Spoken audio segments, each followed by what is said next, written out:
What's up guys, my name is Max and today we're going to be doing an LED light dash swap on a first gen Dodge. I'm going to show you guys how to do it. So if you know these trucks, you know that the lights in the dash suck. They're horrible.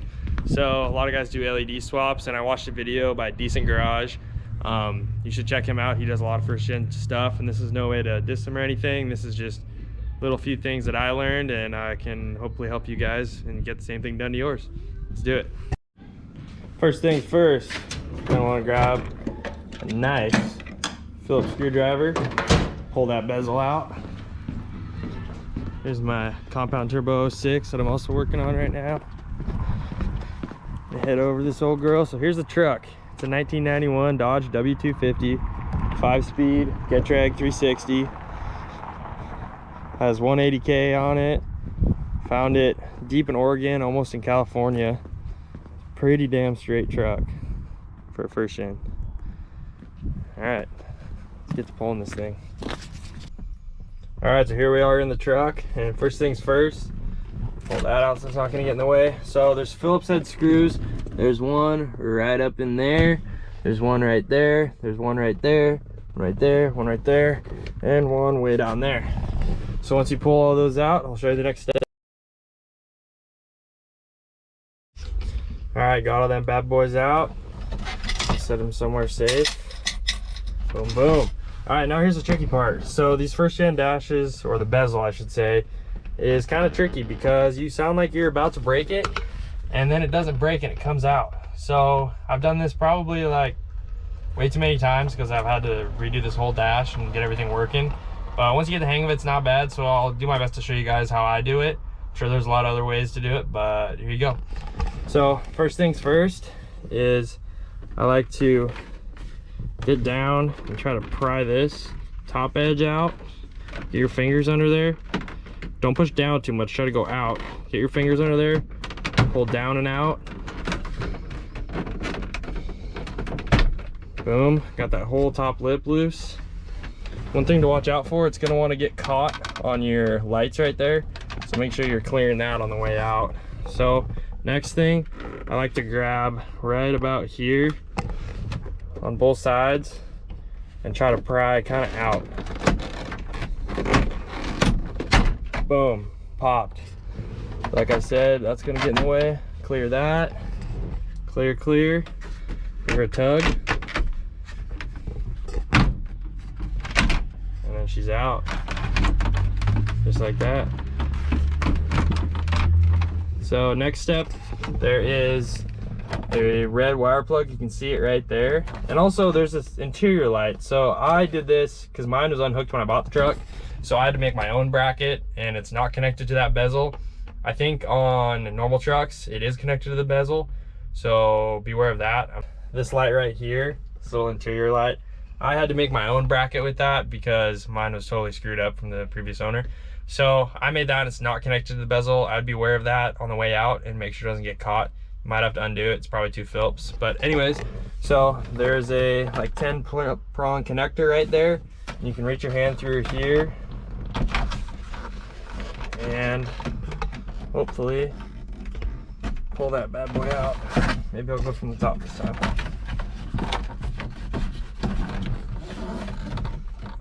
Come on. It's way harder with one hand.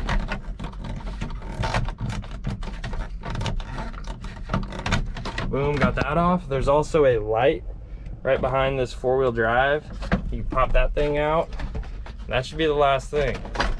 And this thing just lift right out, just like that. Put that somewhere safe. Don't want to get it hurt. So next thing, pulling this whole gauge cluster out. So there should be a Phillips here, there, sometimes there, not on this one, there, and in the corner. So I'm gonna yank all those out and then we'll unhook it and pull it out.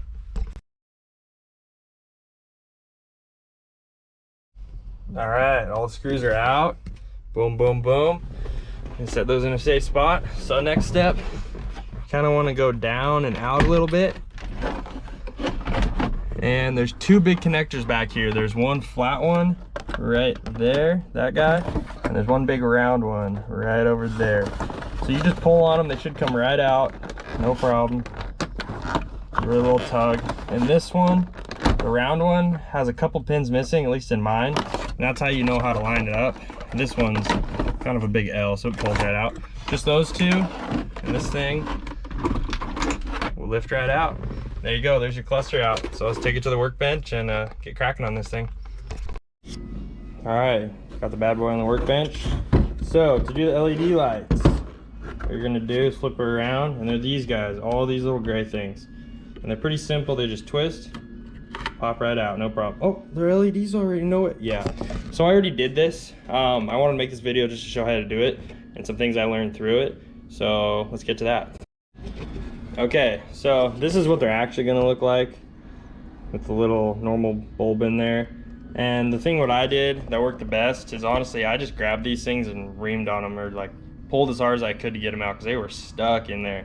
So try not to break the housing because these are kind of brittle, but if you break the light, doesn't matter, you put new ones in. Here we go. All right, look at that puppy.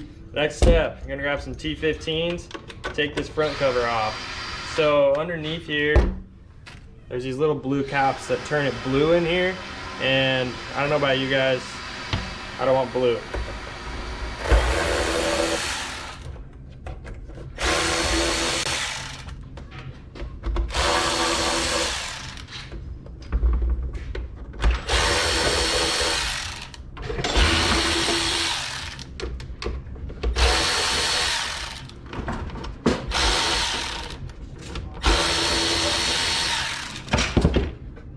Pop this thing off.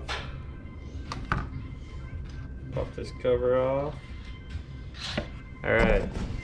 So these little blue caps sit in that corner, that corner, that corner, and that corner. I already took them all out. You can see the LEDs in there.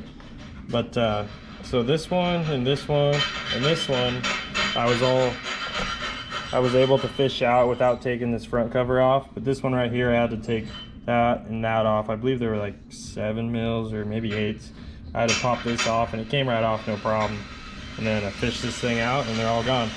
So you can see, like, this is turn signal, those are some lights, and those are just the ambient lights. But yeah, so next step, I'm gonna be painting these needles, because as you can see, they're pretty faded. So went to the old craft store, got me some nice paint. Hopefully that'll look pretty good. And yeah. All right, so like I said, taking these out. So they just twist, they all twist right out. So twist them out. I had to grab these things almost as hard as I could and just kind of shimmy, shake them, and then they finally popped right out. But they were pretty difficult. So one of the things that I learned that I saw in other videos that no one talked about was when you try to put these LEDs in here, they don't work. If you just slip this right in here like they come, they pop in nice, they fit good, but it's not gonna work. So what you do, so normally when you buy these, they have 2 little wires on each side, and these are a little bent because I already bent them. But to make these work in these first gens, what you gotta do is take those little wires and bend them straight out. If you have fingernails, it helps. So you bend these things straight out, and what you wanna do is stick them in the hole, and so that they come through the other side, just like that. So you see those 2 wires popping out? And then what you do is you bend them over to touch the contacts. And that's it. Pop them all back in and you're good to go. All right, there they are, all done. They look beautiful. I also realized that this cover right here hides these center ones, so you don't really have to tape those off if you don't want to. It's really the middle one that makes a big difference. Also, that one's broken. This one was broken when I got it. I fixed that one, and somehow that one got broken. I pulled one off a parts truck, but this one has, so there's a little pin that slides right in the middle there and slips on all these. So what you can do is take a pick and just kind of lift up under them, slowly pry them off, which is what I had to do, but they're very fragile, so be really careful when you're painting them that you don't snap them. But luckily the gas trucks have the same ones, so you can always throw one on. I also missed a little, got a little beside me on my tape because it slipped through, and I just took a pick and just kind of picked it off and made that line nice and clean. But yeah, this is going to clean up those gauges a lot. So now it's time to throw it back together and get it in the truck. Alright, one last thing I want to mention before you throw it in the truck, honestly you should do this probably before you paint, is these plastics, well, I don't even know what that is. They were really faded and gross looking. So what I did is I took this stuff right here. It's from O'Reilly's. This works great on plastic, tires, everything. And it really brought all this stuff back to life. Just clean it up. You can also polish out your glass, which I recommend. I already did. I used some mothers and just a buffer and got that thing nice and clear. So that just helps clean up everything, make sure you don't have a bunch of dust back there and whatnot. But yeah, so now it should be ready to throw back in.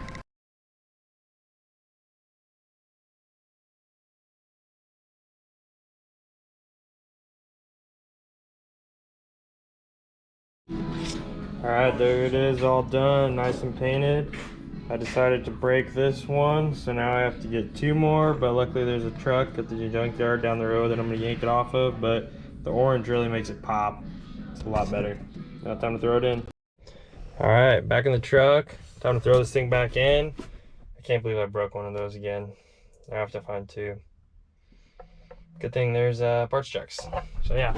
Alright, so laying this thing in. Gonna lay it down in there like so. And I like to get the connectors all situated first things first.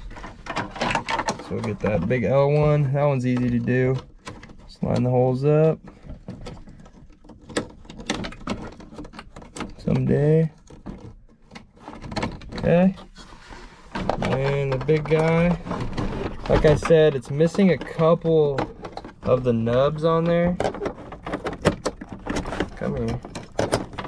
It's missing a couple of the nubs, so the way I do it is you can kind of look like, oh, okay, it's missing a nub right there, so it's got to go right there.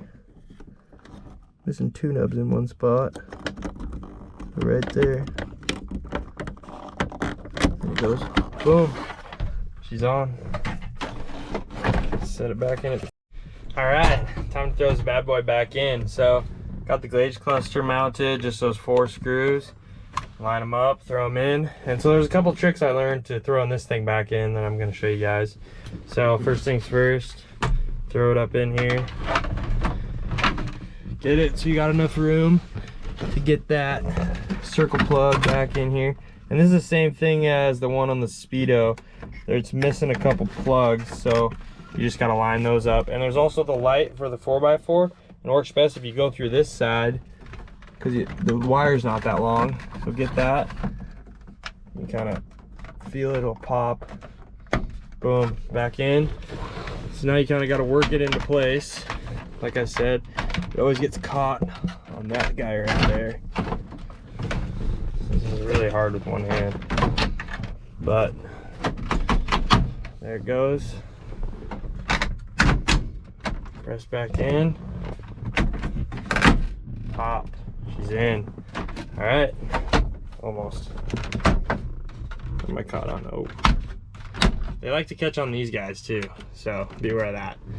But so I'm gonna get all those back in. She should be good to go, and I'll kind of show you guys how it looks. God, I'm really bummed I broke that. But I don't have to get another one. That's all right. But yeah. All right, everything's back together. As you can see, I mean, it's freaking daylight out. And then you can already see them, which I'll do a video at night too, so you can kind of see. But one thing cool is they still dim, which I'm surprised. I didn't think they would dim with LEDs. So and also I got that LED swapped. So there you go. So here, I'll show you guys what LEDs I used for swapped. So they're 194 bulbs, and I believe I used the same ones that Decent Garage showed. And I'll put the link down below, so if you guys want to buy these ones, because I know they work. I mean, every once in a while I get a dud, but so these are it. They're just pretty basic. I think they were like 10 bucks a box. So yeah, 194 LEDs. They're really common, and there's like so many different kinds of 194s out there because they're super common for interiors. So you can really pick which one you want. But yeah, so if you like the video, like and subscribe, and hopefully I'll be getting some more first gen content and probably some third gen content too. So yeah, enjoy. Thanks for watching. Well, it's not nighttime, but I got it pulled in the garage because I'm gonna do some more work on it. And thanks to my nice legal tint, I'll be able to give you a real good idea of what it's like at nighttime.